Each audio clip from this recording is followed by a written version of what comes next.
Ladies and gentlemen, we will get started here. And I'll call this meeting of the House Education Committee to order. Chairman Nix, would you mind opening us in prayer this morning, sir? I'll be happy to. Let's pray. Father, we thank you for such a beautiful day and for the blessings you give to us. Lord, while we celebrate, our hearts are heavy for those across the world who are struggling today, who need your presence so greatly. We pray that you would be with the people of Ukraine, Lord, that you would provide them the strength and the help that they need. Lord, bless us in all we do here as we consider the education programs in our state, that we would do the things that are best for our children. Lord, that everything we do would be pleasing to you. In Christ's name, amen. Amen. Thank you.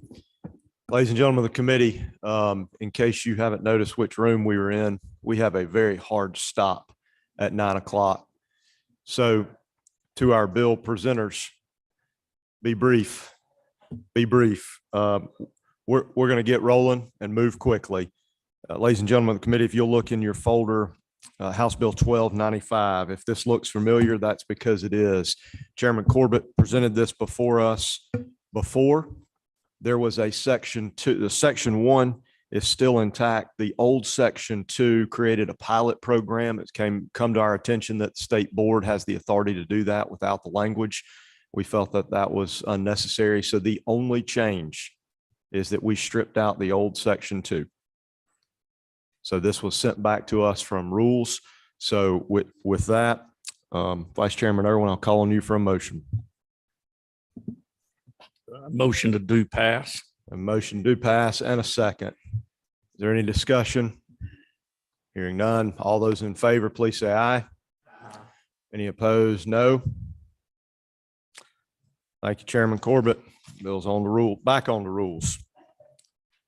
All right. Great presentation, by the way. Thank you. All right. Representative Smith, if you want to come join us at the podium. Ladies and gentlemen, House Bill 1357, if you'll notice, very short, simple, one-page, two-sided bill in your folder. And Representative, you can confirm the LC number that we're working on here, please. Yes, sir. Good morning, Mr. Chairman, members of the committee. We are working off of LC 490894 Sierra. The podium is yours. The mic is hot. Okay. Thank you, Mr. Chairman, members of the committee. Today, I bring y'all the substitute to House Bill 1357. And as far as House Bill 1357, this simply requires the Professional Standards Commission here in our state to consider any teacher certification program outside of the state which meets accreditation and certification requirements of the PSC. Currently, the state agency that regulates teacher accreditation, the PSC, prohibits any out-of-state or for-profit provider from even applying in Georgia. As our Georgia General Assembly and Governor Kemp have led in making Georgia a teacher-friendly state, including providing a $5,000 teacher pay increase to help retain teachers in our pipeline, this would allow for us to recruit more teachers in our state. Unfortunately, we have seen a teacher shortage across our state, and this bill helps solve this issue. Thank you very much, Representative. I have one question. Representative Carter? Nope. Oh, sorry. Good morning. Good morning. First of all, thank you for bringing this bill. I do have a couple of questions. I've had a couple of people to ask me about this bill, and my question has been, what was the reason prior to this piece of legislation that Georgia didn't allow out-of-state organizations to provide professional training? I think that would be a good question for PSC to bring, and really, for PSC, Mr. Arthur's here with us today. If he wanted to speak to it, I'd welcome his input. This bill's emphasis for being brought is to help address these teacher shortages. I can tell you my law partner, his lovely wife, Miss Chelsea, she has taught now for 5 years, I believe it is. And, a lot of these folks face burnout. So hopefully with the pay increases, that will help kind of stave that off. However, making sure that we have plenty of teachers to fill our classrooms in the state is the main emphasis behind this bill. I'm gonna let Vice Chairman Irwin speak to that as well. Thank you, thank you. I believe I can add a little insight representative to that. And Mr. Arthur, correct me. We allow out-of-state teachers at this time already. It's in place there. It is run through the PSC to vet those teachers that come to us. They've got to meet our accreditation, but that's how, Mankato, Phoenix, all of those work with us all the time. University of West Florida, Thank you. Thank you very much. Sure. So I don't think my question was answered, or either I'm thinking about a different bill. Basically, what I was told that the organizations that would provide the certification, that if they're the leader of the organization did not live in Georgia, that company could not provide certification services in Georgia, and that this legislation would now allow that. So that's what I'm trying to make sure I understand. It would, and though it requires the PSC to authorize them to operate within the state. The PSC is still our arbiter and gatekeeper in making sure that these programs are vetted and will actually provide teachers that we need here in the state. Thank you very much. We have no members online now. Representative LaRicchia, I'll call on you. Is that not yours? Sorry. Any other questions from the committee? Hearing none. Now would be a good time to entertain a motion. We have a motion to pass. We have a second. Is there any discussion? Hearing none, all those in favor, please say aye. Any opposed, no. Thank you, Representative. Thank you, Mr. Chairman, members of the committee. Thank you. While Representative Maynard is coming back with all of her supplies, Reverend, is this going to be a Baptist ceremony today, or is this going to be brief? You want to join us at the podium and present your bill?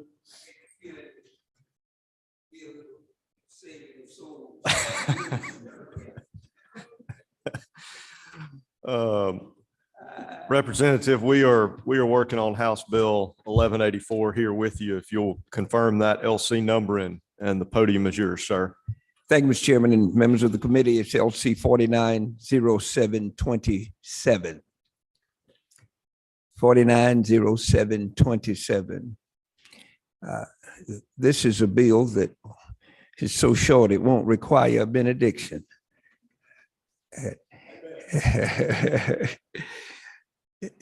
This bill, very simply, it relates to the effectiveness of our educational programs, and what it does is it is asking that the tests that are now administered, SAT, ATC, be administered during normal school hours, and that it is not readily known by those who have not faced the difficulty, but it's 45 miles from Hinesville to Savannah to take this test. In a lot of rural communities, transportation is still an issue. And during regular and normal school hours, the test can be taken, and that is to include juvenile facilities and charter schools. And we think that it will give more people the opportunity and incentive. We want to put students that want to get in school, and it may not seem like a difficulty to many of us in the legislature, but a single parent who works in a service job will be working on Saturday, and there is some costs associated. This will also absorb the cost by the system. Everything will still have to be approved by the superintendent, the principals, state and charter schools would still have to agree to do this. And then we'd ask our national organizations to follow a mandate of this legislature. That's it in a nutshell, Mr. Chairman. Thank you, Representative. So just a couple of Clarifying Alrighty. questions, if I may. On line 21, it mentions that these tests shall be administered with state funding. What, Yes, sir.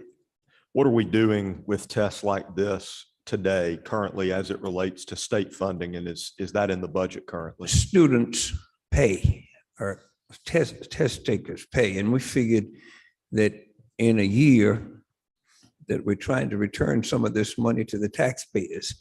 This is an effective way to get some to some people that are paying. And it's a great return when we look in the full scheme of things with a budget that's north of half of a $30 billion budget. 5 million is a small investment in the education of our children. It's So- approximately 5. That'll vary. Some years you'll have more, some Sure, years you'll have sure. less. Thank you. That was my next question, was a rough Mhm. estimate. For my own knowledge, on line 22, nationally recognized college entrance exam. Those are the SAT. exams that we currently take. Correct. And, That's right. and so my question there is, does that encompass ACT and SAT? Both of them. Okay, Both of them. It encompasses both of them. Won't be any changes to the test or who gives it, or follow the same guidelines, except do it locally, do it during school hours, and help with the cost of the test. and my last question, is this an option for those test takers? Or is this saying they may take those tests or they shall take those tests? Well, that's a very good question. I'm open to it, but those that may take it can't afford it. And what I'm saying is, I talked to Chairman Smith about this, and he talked about students going from Columbus, Representative Nix, to LaGrange to take the test. I can't understand why you leave that's like jumping out of the airplane, perfectly good running airplane, you want to jump out of it, but you're leaving a school system that's prepared, these students are familiar, they know the area anyhow. Why should we ask them to leave? I know we've done it traditionally. One of our jobs is to clean up those things that we've traditionally done that we can do better. Thank you. Representative Benton. Thank you, Mr. Chairman. Representative Williams, Yes. is there, I don't see it in the bill anywhere, but is there a limit to the number of times that the students can take the test and the state pay for it? Well, it's going to run pretty much along the same lines that it runs now. I've known several instances where I'm sure you're familiar as an educator, where kids, even those that do fairly well, think they can do better and go back and That's take it correct. again. Yeah. To see how close they can get to maxing. Now, I would certainly be open to a friendly amendment that might limit the number of times within reason that you can take this test. I don't have a number in mind, but I just didn't want it to become a revolving door. I can see that, and I can appreciate that. And certainly, if we do it locally and there are enough kids that want to do it, you're going to save the money that you originally saved. So this time, maybe you just have to pay for it yourself after a set number of times. It's on you. That's a good point. You make a very good point. Will you grab your microphone? Since this is a hearing only, how about Representative Williams, we sit down and see what kind of number we can come up with on that you think is fair, and I'm willing to agree to. So how about that?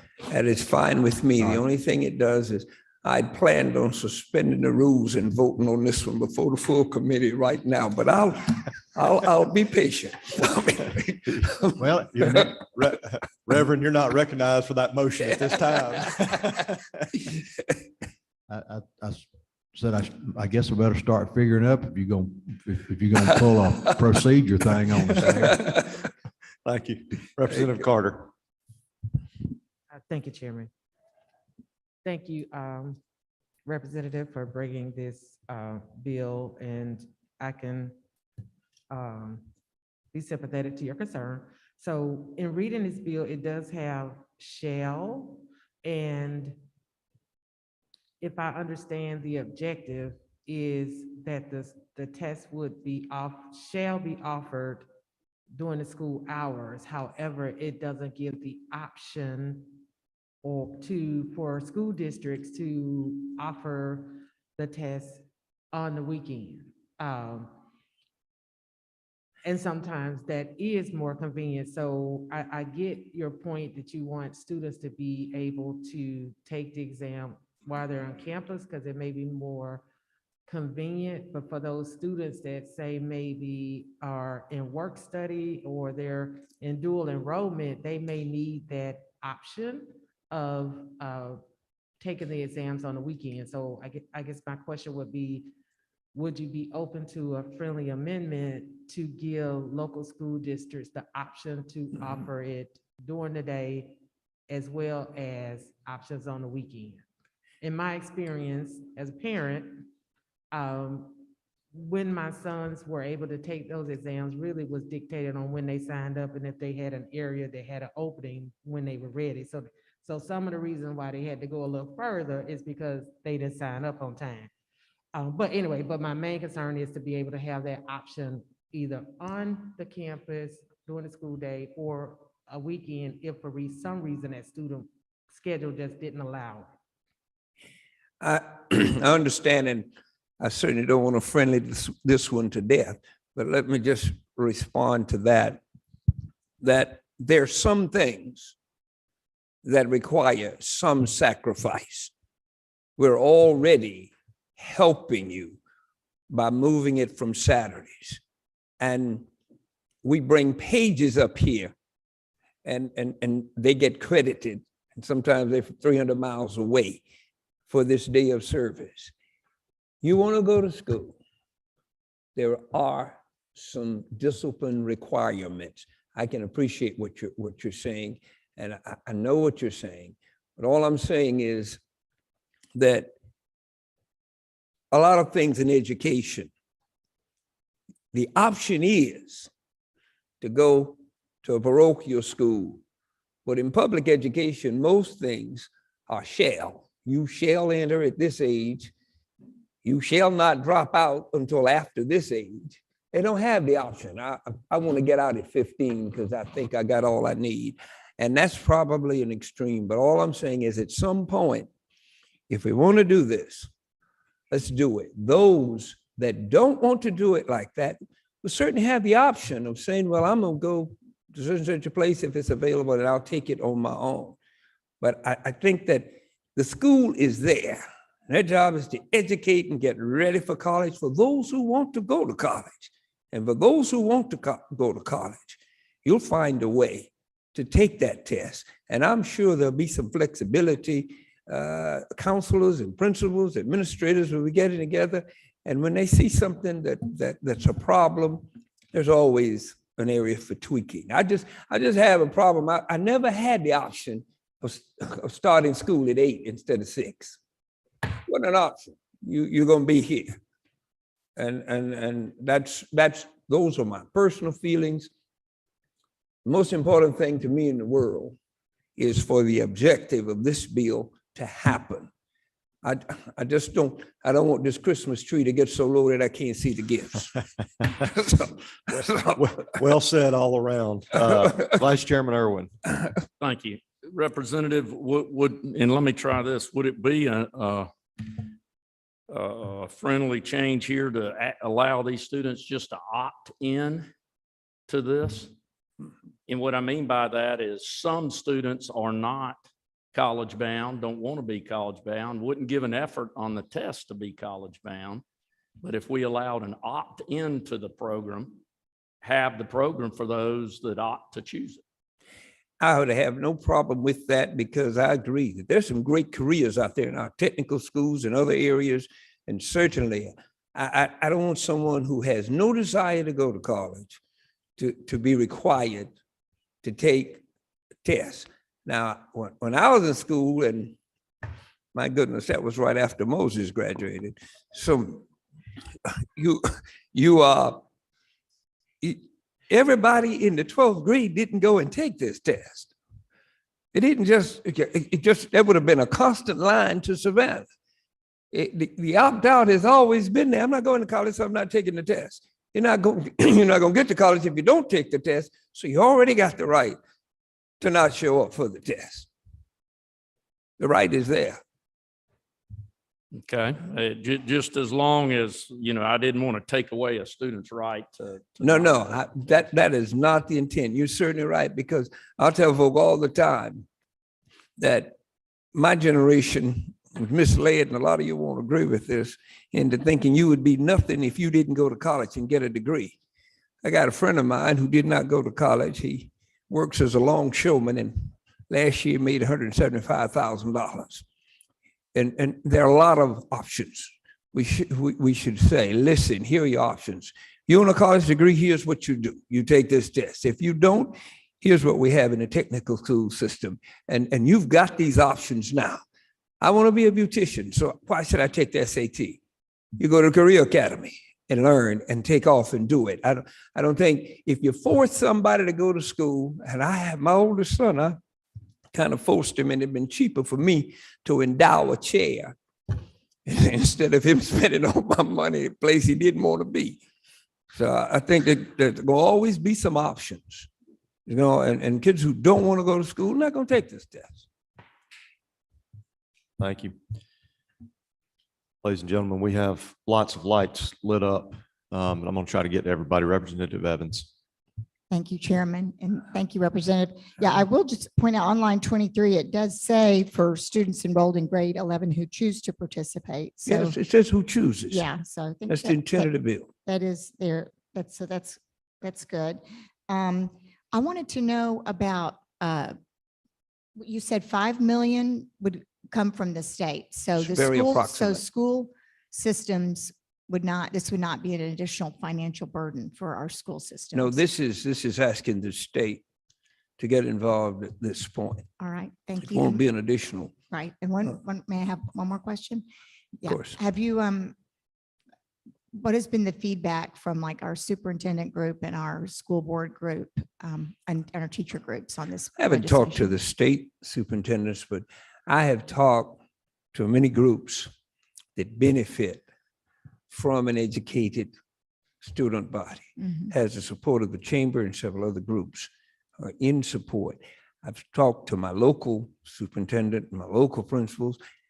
They don't see a problem because we're in the business in this state of smoothing out the bumps in the road on the way to an education, not building new barriers. And when you live in certain parts of Georgia, it is not the easiest thing in the world to get 45, 50 miles away to get an education. Now, and this is not an exaggeration. I know many kids who had to wait. It just flat couldn't. And even the cost, on a fixed income and a single mama, it can be a little burdensome. This would be a savings. I mean, I know in our school district, some school districts, well, actually, I don't know this.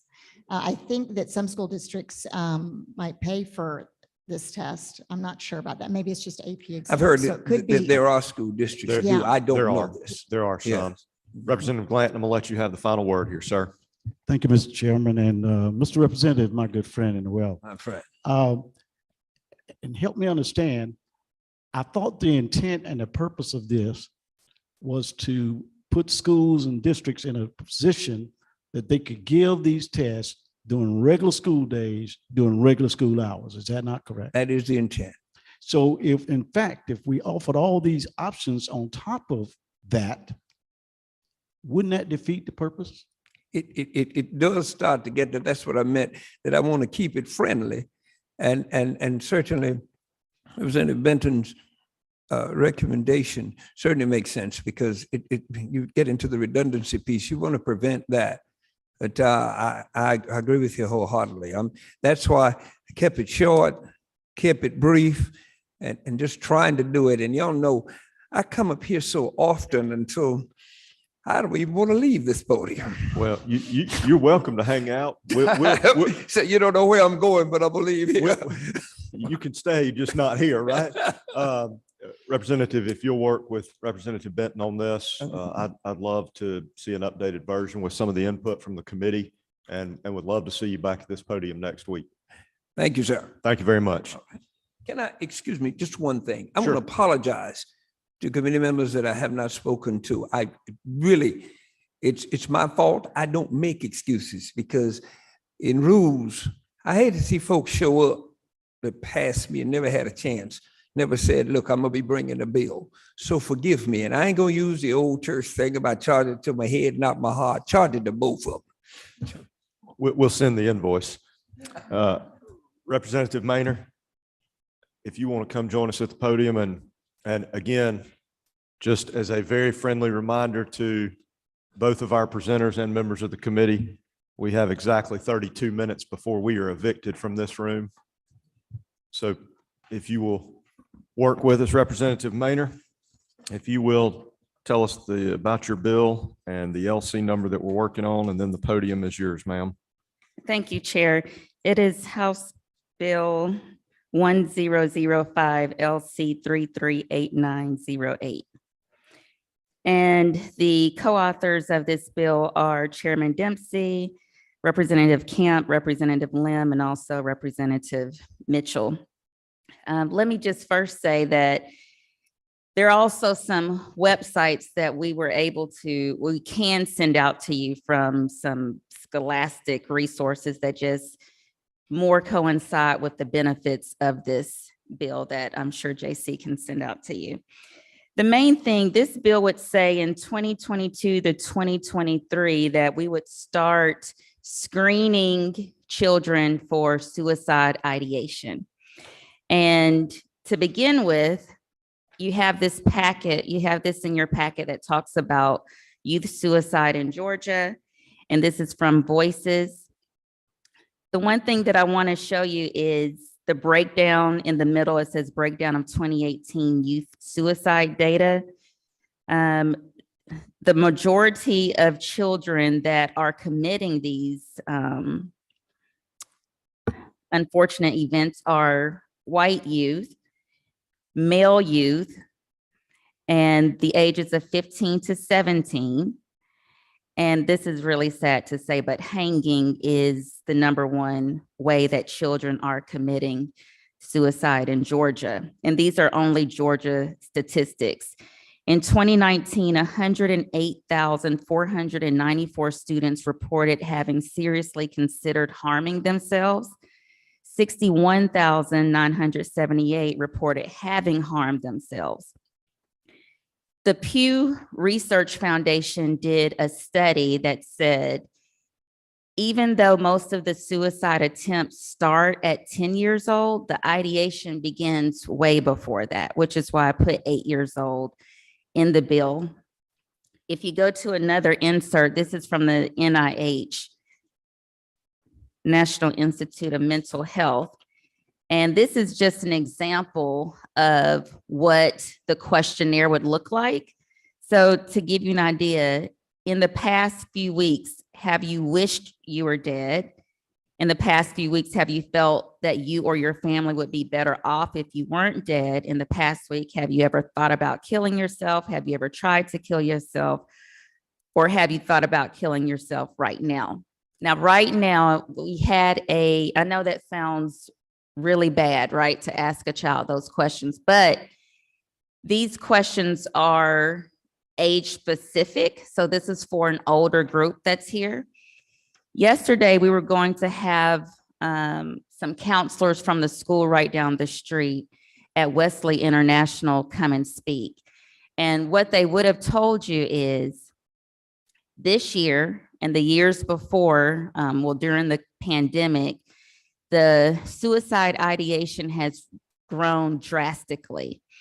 They ask a very similar set of forms like this, except instead of using the word dead, it says, have you ever thought about harming? They use the word harm instead of dead for younger children in elementary school. And I know that still sounds really bad to say, have you thought about killing yourself? But this is the thing about it.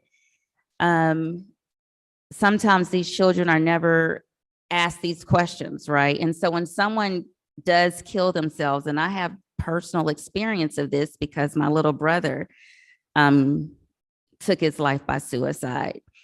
And one thing that people usually say is two things, actually. I never knew that they felt this way, right? I just never knew. It was just no signs. Or you have the flip side of that where the family knows that the person has mental health conditions, so they're constantly trying to get their child help, but most often, even with that, their child still ends up taking their life. So the thought is with this screening, if we can at least know who's thinking about harming themselves, right? If we know who wants to harm themselves, that's a start. So I asked the House Research Budget Office to pull some data for me, and you should have this memorandum in your packet. And if you turn to page 2 at the very first line, it says suicide is the leading cause of death for children 10 to 14 years old, the leading cause of death. So if you have a child between 10 and 14 years old in Georgia, the number one way they're going to die is by suicide. This is from our own research office. So this is a very serious matter that we're talking about. From 15 to 17 years old, it's the third leading cause of death. The Pew Research Foundation, one of the things that they said in some instances why younger children have a higher rate of suicide is because they just don't have the mental capacity to work out what they are going through. And so that's why it's the leading cause. And if you go to page 3, it talks about youth attempted suicide data. And if you try to, it's the leading cause of the 11th leading cause of emergency room visits for ages 10 to 17 years old. I want to give you another story that the school down the street told me. In the classroom, they had a sign on the board, a display, and they have the students repeat this, I am important, I am kind, it's like, I forget what they call it, but they have this thing on the board. And at the very end of it, it says, if you've ever thought about harming yourself or being bullied, call this number. A little girl went to the teacher and said, how do I call this number? And that led into a whole nother process. And with that, talking to the counselors, the teachers, and I'm getting emotional just because I have had someone to take their life. But from there, the process goes to the counselors or the social workers will talk to the child in that age appropriate way using this screening, right? One that's age appropriate. They talk to the parents. They give the parents suggestions. One of the suggestions that they can give, depending on what the child says, Georgia does have a Georgia Mobile Crisis Unit.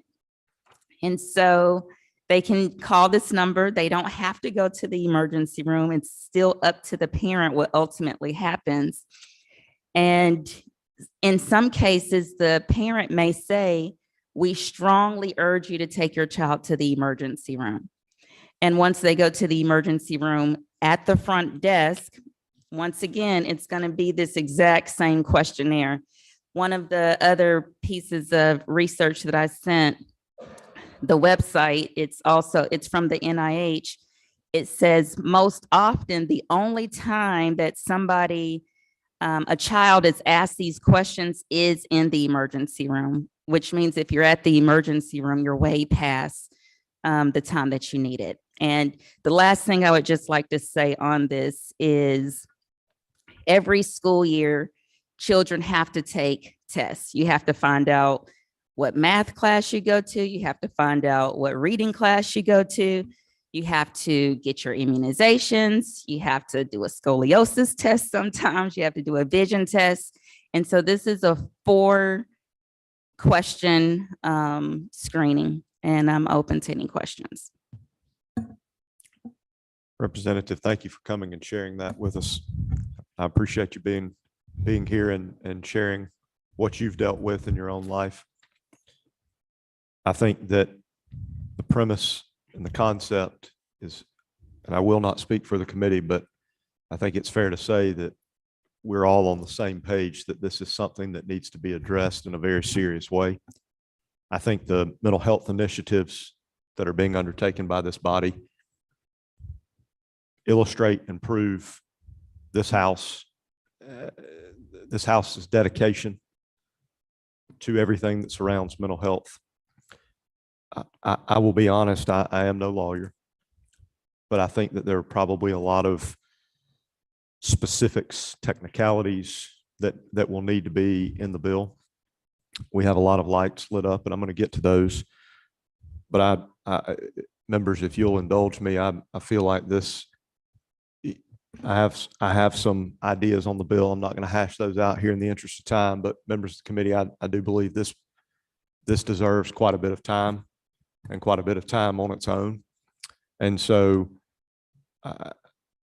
I'm compelled now to say that we need to bring some resources to the table to work on this and to help you and to help us. And so I'll be looking for members of this committee to volunteer to work with Representative Maynor and Legislative Council after this. So with that, we'll turn it over for a few questions. Chairman Nix. Thank you. To my seatmate, Representative Maynor, as the chairman said, and I think this is probably true, you say shall. Would there be any opt-out for parents who did not want their children to do this? Absolutely. At the end of the day, the parent is the sole guardian of the child. And in instances, at this school, what the social workers and counselors have told me, if a child even says they do want to harm themselves, she said 9 times out of 10, the parent doesn't want to do anything about it. One more time. Is there any data to say when children do this screening, how many of them respond in a way that's inappropriate, that they respond, oh, yes, I did. Yes, I did, just to get something going. I just have some questions. I think what you're trying to do is good, but like the chairman, I've got some real concerns as to how we would make this work out for a lot of our students. So one of the websites that I sent in, I believe it's definitely Texas. I don't remember the exact city, but I want to say Houston. They started doing a universal screening, and what they found was that they were able to save thousands of children's lives doing this universal screening that has, and to my understanding, I believe it's the first one in the nation that has started it. Chairman Nix, I appreciate that. And unfortunately, I never thought I would say these words, but I'm afraid that this bill will just unfortunately require more than one page. And that's no disrespect to you. No, absolutely. And I I appreciate you starting here with that, Representative Evans. Yes, thank you for bringing this bill, and it's very sobering information. So thank you for trying to help address it.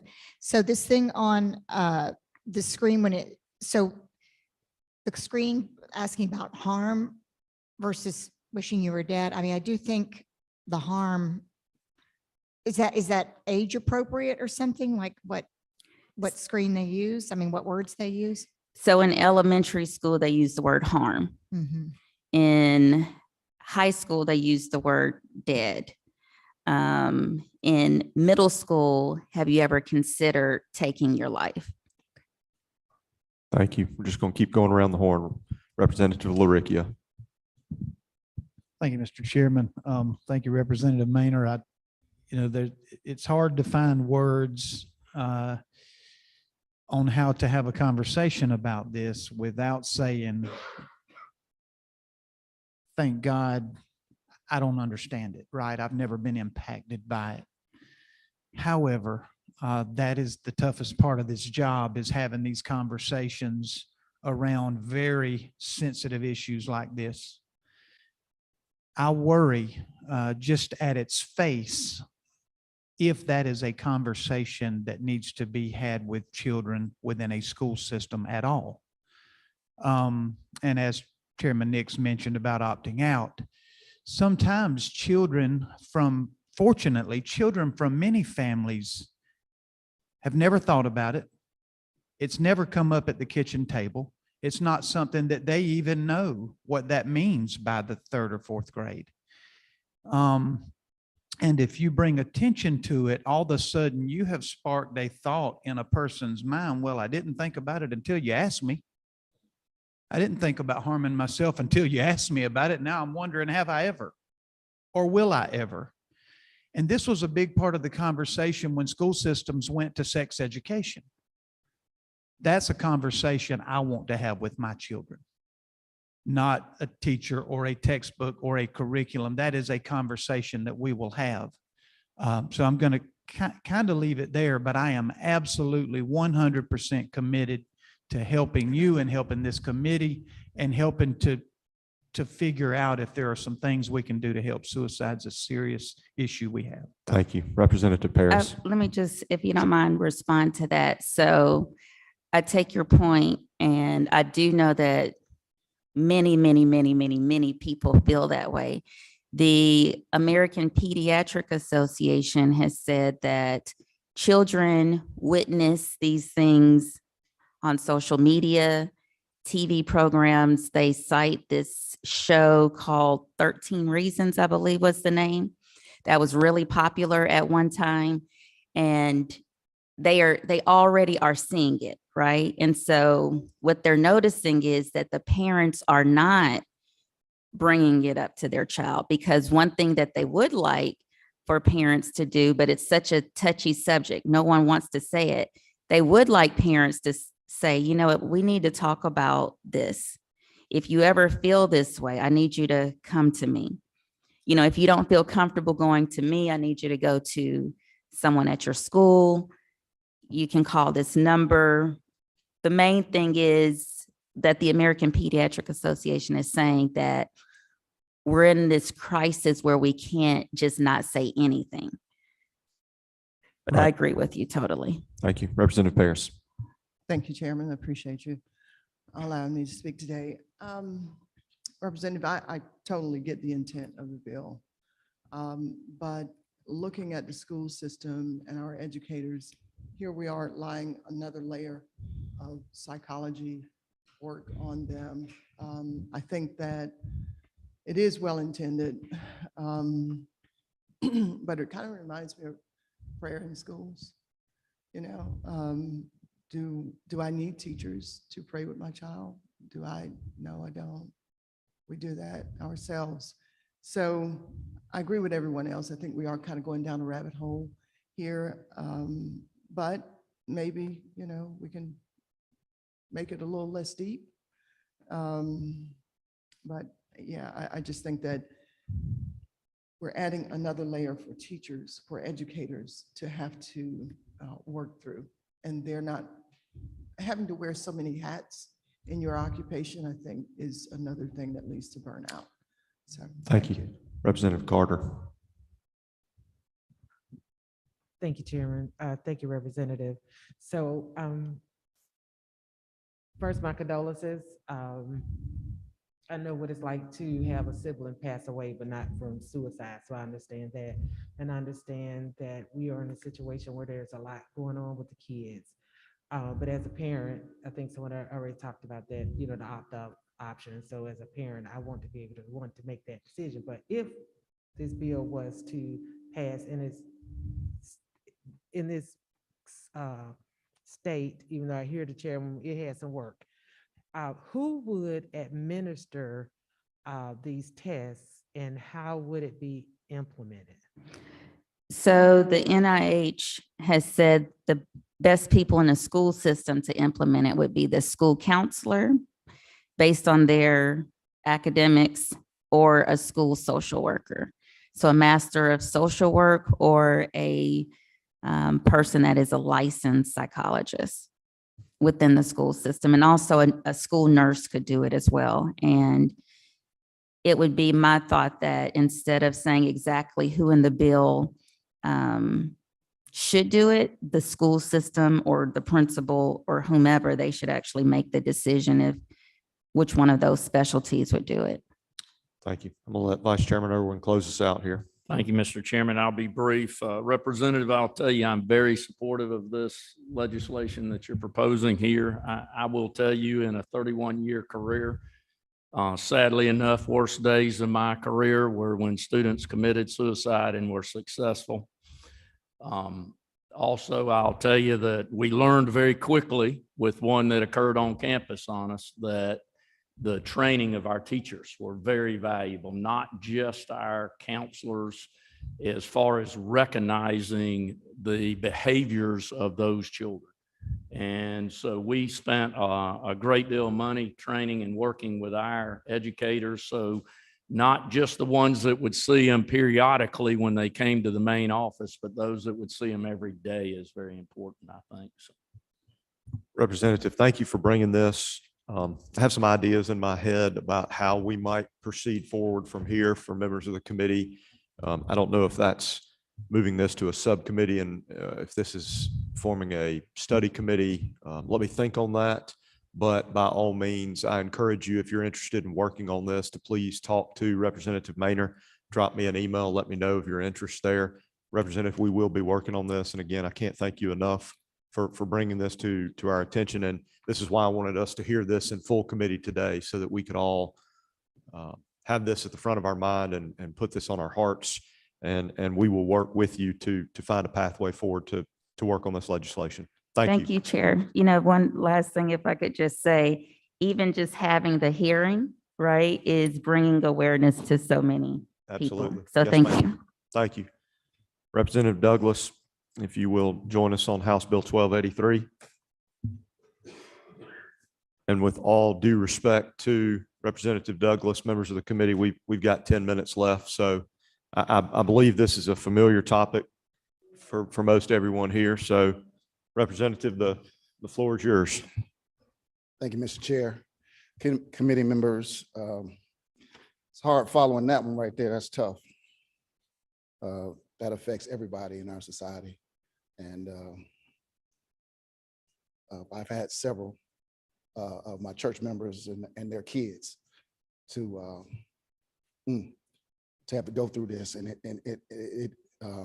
it affected me also in a way where, like she said before, I've never seen a grown man yell at a funeral. The roar, you normally hear a mother roar for her son or daughter, but for a grown man to roar for his son who committed this act, it's rough, and it still touches me today. So thank you for that legislation. My bill is it's going to be quick and easy, like you said, Mr. Chair. Get up here quick. We've heard this before. I have an outcry. It's House Bill 1283, LC 338987. I got a one pager here. It's quick and easy. It's recess for our kids. 30-minute recess. Can't be taken away for punishment. This bill has traveled far. I've been working on it for at least 7 years. It's passed a couple times, and here we are again, but I'm no quitter. We've helped a lot of people this year in our budget. We've helped our teachers, but we've helped the people that need the help the most with our mental illnesses, or with that, was it 1013, the bill that's coming forth. I think we don't need to forget about our kids, because our kids are our future. And the more we pour into them to get them back to even keel, I think the better we'll be as a society. I think some of the things that our teachers go through with our young people with disorders, mentally and physical disorders, as far as hypertension, ADHD, I think those will be cut out with a little recess. And so that's the gist of a bill. We only have 1 day of PE in our school system for our young kids. It's only K through 5. There's no middle school, no high school. I just wanted to start somewhere, and where better to start than with our youth and our kids, because when you create a habit, it stays with you. Here I am, ex-athlete, coach. I still work out every day. It's a part of my lifestyle. We make time for what we need to do in our lives. And I think this is a very important one. If we want to have a productive, long life, I think you need to make room to walk, exercise, do something to prolong your life. Amen. And so I'm not going to take up much of your time. Nope. That's the gist of the bill, and I'm open for questions. Well, I commend you once again for sticking with it and being here. I know that I've had the chance to vote on this before. So if I could, just before we get to questions, on line 12, beginning in the upcoming school year, each elementary school shall schedule recess. But then on lines 19 or on line 19, each elementary school is encouraged to include. So just to confirm there, in the first statement, you are if you will, you're mandating recess, but then you're encouraging that to be at least 30 minutes per day. Am I understanding that correctly? Yes, I didn't want to, if we don't do it up front, we're not going to do it, because we have 15 minutes right now, and people opt in and opt out, and some of our best test scores and our best school systems have recess. The data's right here to prove that. But we have an obesity problem with our youth. And we've still in the pandemic, but we're coming out of it right now.